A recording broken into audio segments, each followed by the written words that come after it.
Nem sokára karácsony van.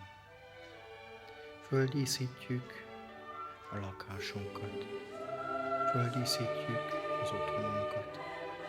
Föl kell készülnünk, díszítsük fel a szívünket jó cselekedetekkel, odafigyeléssel, meghallgatással. Isten jósága szólít bennünket. Szüksége van a mi szeretetünkre.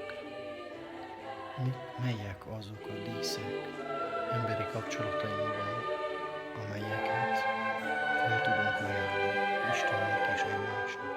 Hol vannak azok a rejtett fények, amelyek elfeledtetik árnyékainkat? Nyissuk ki szívünket, adjunk időt, teret egymásnak. Egy talpalatnyi hely az életünkben, egy csipetnyi a szívünkben, hagyjuk magunkat megsebezni Isten végtelen szeretete által. És akkor ez a megérintettség megváltoztat sok mindent. A bölcső ott van a kereszt árnyékában. Az öröm, az önátadás, a karácsony titka.